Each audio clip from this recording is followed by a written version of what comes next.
One Sunday morning, I sat down with an elderly member of the congregation I was serving, and it's rare for me to sit down on a Sunday morning.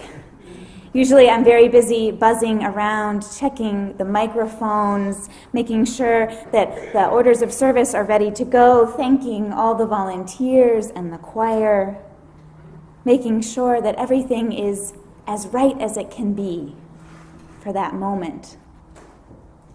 But when I saw this particular woman come in the door, I realized I needed to slow down. I needed to stop and just sit with her for a moment on the bench of the lobby of the church. She was an elderly member, and I knew she had been feeling unwell. And as I sat down with her, we held hands and chatted just a little bit.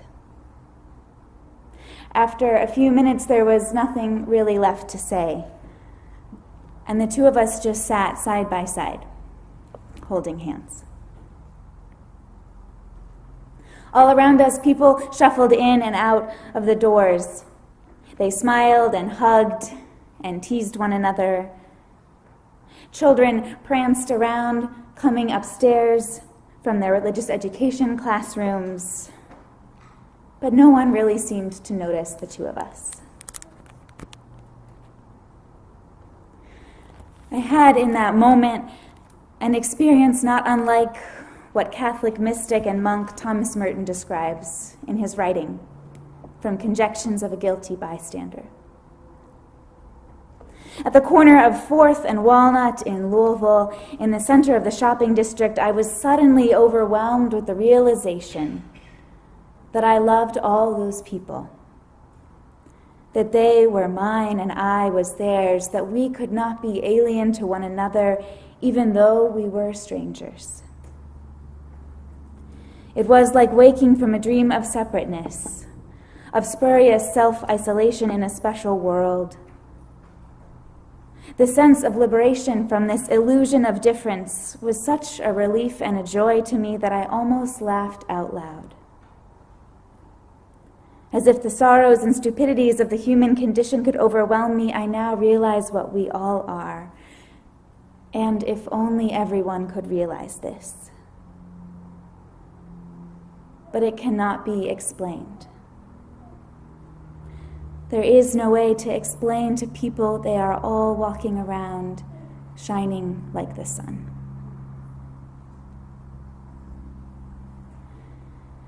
Sitting on the bench with this woman, I felt the tenderness of her hand, the beauty of the children and the adults and the coat hangers and the tracks of mud on the floor.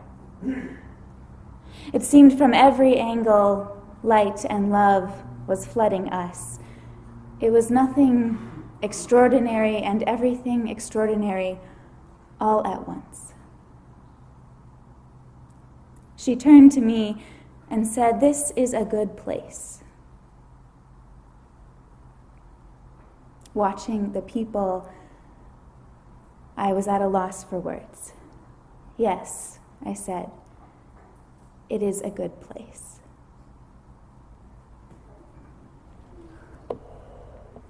When you were young, what did you want to be when you grew up? Do you remember? I had a lot of ideas. I wanted to be a firefighter and also a cheerleader. When I saw the Dallas Cowboy cheerleaders do backflips in the Superdome, I thought, if you can do a backflip in the Superdome, you can do anything. Of course, along with being a cheerleader and a firefighter, I also wanted to be a priest. I attended Catholic school, and the priest at the parish next door to the school was Father Richard Meredith. And in my view, as an 8-year-old, he had the most amazing life. He seemed to spend all of his time going on long walks with his Labrador, pushing little kids on the swing set and thinking about God. I thought, that's the greatest life. I didn't grow up to become a firefighter or a cheerleader, although some days ministry both feels like firefighting and cheerleading. And I'm not a priest, and we don't have a Labrador. And I don't spend all my days thinking about God. But I have found a calling that is what I always wanted to be when I grew up. When Marcus and I first came to Vancouver to interview with the search committee of this congregation, it was in February, and it was pouring rain. Our plane landed late at night. It was past 11 p.m. West Coast time. And it was our first cross-country flight with our 2.5-month-old son, Henry. We were exhausted. And Jim Stevenson met us at the airport. I'm sure we were quite a weary-looking pair, with a baby strapped to us and way too much luggage. And he shepherded us into his car and started to drive north from the airport, through the city, through the traffic, in the pouring rain. Here to the North Shore, where we were going to learn about this congregation, to begin to see if there could be a match in our ministry together. So here, Marcus and I were starting our first big job interview, so anxious and excited, so ready to share our ideas and our experience and our wisdom and our questions. And Henry, strapped into his car seat for this probably 45-minute drive from the airport, promptly begins to screaming cry. Not just a small, wimpy, little baby cry, a big, loud, filled the car, wailing cry. Because that's what 2.5-month-old babies do. Jim is navigating the twists and turns. He seems unfazed. He's happily chatting to us about our travel, about our upcoming interview. He doesn't even seem to really notice the baby's wailing cry. And I'm in the back seat trying to do everything I can to keep that baby quiet. Shushing sounds, pacifier, rocking the car seat. The baby wails and wails. We turn up the music, we try putting down the windows, of course the rain comes in. Nothing seems to be working. My stress rises and rises. And at some point as we were crossing the last bridge, Jim, sensing our stress over the blaring music and the baby's cries, says to me, "You can do no wrong. Just try." That's when I knew. I knew this is a place that I could show up and make mistakes, where I could be fully human, where I could minister. As your co-ministers, Marcus and I will strive to companion you. We will sit with you on the lobby bench watching the children. We will come to bedsides and gravesides. We will witness immense suffering and immense beauty. We will try to tell you amidst the chaotic busyness of life how you are all walking around shining like the sun. And the ministry you will offer us will change our lives. Just as Jim did for me in that moment in the back seat of the car with a crying baby. Ministry is not only what the ministers do, it is shared among us. It is reminding us in those rainy nights when we're anxious and uncertain that you really can do no wrong. No matter what happens, no how uncertain, how loud the cry is, all is not lost. And of course, this is hard to say right up front in the very beginning, on the edge of this large congregational decision, but the truth is that along with striving to companion you, Marcus and I are going to disappoint you. We're going to be slow to respond to emails. We will forget names. We will, at our worst, push you away when you are longing to be held more closer. It is one of the paradoxes of leadership. One way that people talk about leadership and ministers talk about ministry is to say that it's this process of disappointing people at a rate they can handle.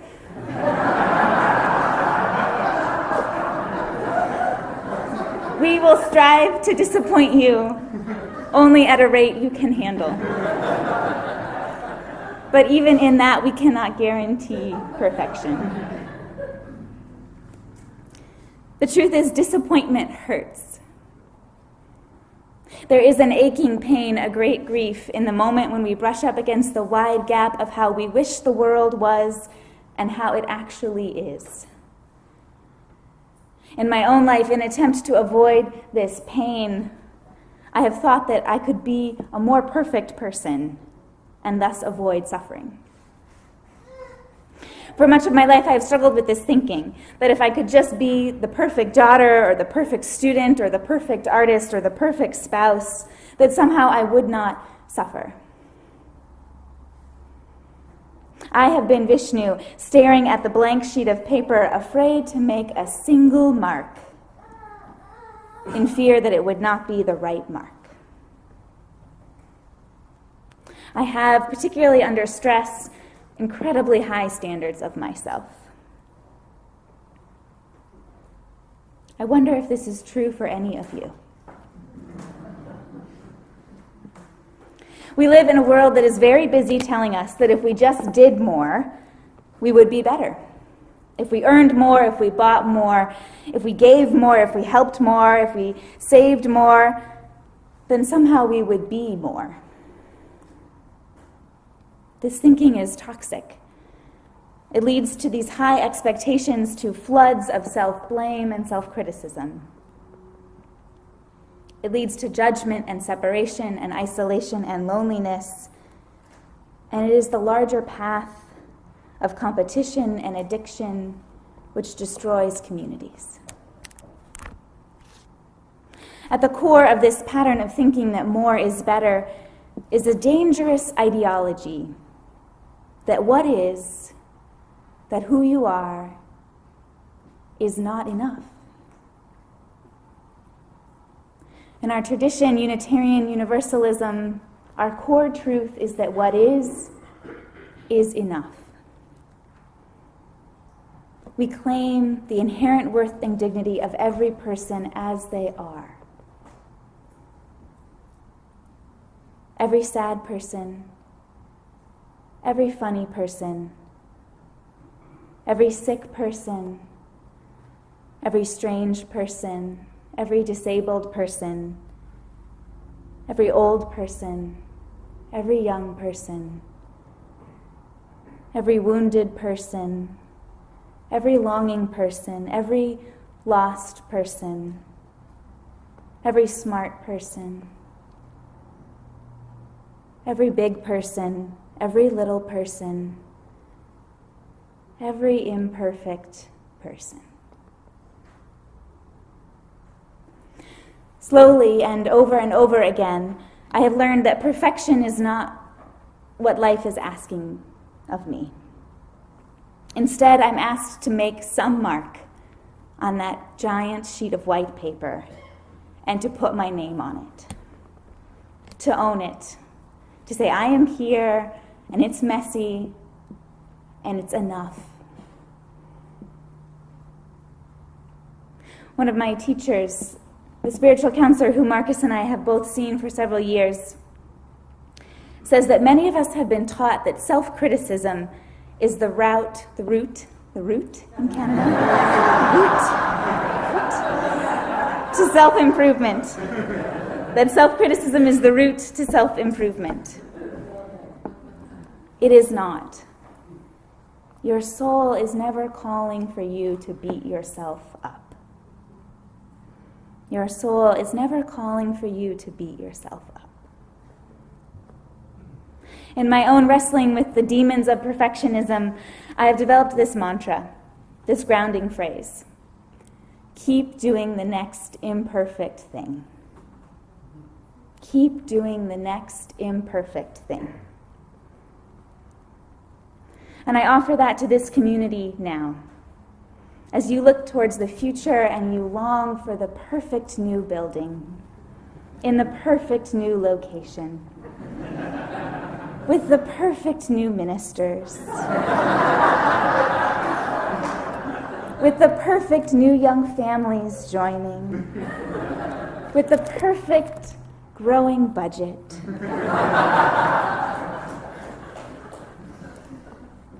Let's just keep taking the next imperfect action. Because to be a part of a community, to be a leader, to be a human is to recognize that at some point we will be disappointed. And the real question for us is, what will we do in those moments when we are disappointed? What will we do with our grief and our sorrow? In a book titled Bless the Imperfect, one wise, longtime church member shares this story. She says, I have been going to the same church for a very long time.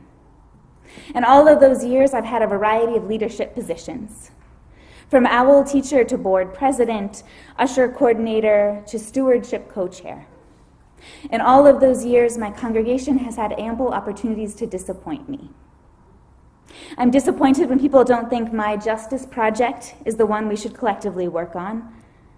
I'm disappointed when people want different music than I do. I'm disappointed that we don't all agree that children's ministry is the most important priority in the congregation. I'm disappointed when people don't give enough time or talent or treasure to the church as I do. In nearly 30 years, there have been a lot of disappointments. 2 or 3 times over the years, I have been so disappointed that I seriously questioned remaining in my congregation. I have wondered if the church is actually real. I have doubted its ability to provide the salvation of which we speak, lived, beloved community. On those occasions, I've thought, screw it. I can just stop going to church forever or for a while. But staying away has never helped me in those times. Rather, it has been the invitation to come in closer, to tell people about my concerns and my disappointment, in listening and sharing and caring for another, even when I'm disappointed. I have found that I have a place to belong, even when the church is a source of my frustration or disappointment. Because we are not in church to be with people who want to sing the exact same music, rally for the exact same cause, or attend the exact same retreats. We are here to learn to love better. And learning to love better can only happen when we love past our disappointments and return to a place of acceptance and affirmation. This is true in our personal lives, in our work lives, and in our church lives. She finishes by saying there is really only one choice between imperfect community or no community. And again, we are called to choose to commit ourselves to building an ever more just, ever more diverse, and ever messy, imperfect, beloved community. As I sat on the bench in the lobby, I knew the woman whose hand I held had made that choice. She had chosen to love past disappointment. And I can only hope for myself, for all of us collectively, that one day we will able to sit also and rest in the comfort of that choice and our commitment and say, after so many years, honestly and simply, this is a good place. In our time with this congregation, North Shore Unitarian Church, over the past week and in the months of preparation before, Marcus and I have been listening and watching closely. We have been looking carefully at who you are. We see the collective labor of love that is each Sunday morning. We see your gray hair and your dedicated families. We see your love of children and laughter. We see your resilience in the face of setbacks with rezoning. We see your dedication to an ever more welcoming community, even down to the washroom. We see your remarkable intelligence, your talents and professionalism. We see the hours devoted to careful thinking about the future of this place and the future beyond this place. We see engagement with deep questions that don't have clear answers about the changing role of church and religion in society. We see a rapidly shifting demographic in the North Shore. We see development and uncertainty. We see your bravery. We see your fierce wrestling with no God and don't know about God, and God doesn't even begin to describe it. We see your love. We see your yes. And we say yes. Amen. Blessed be. May it be so.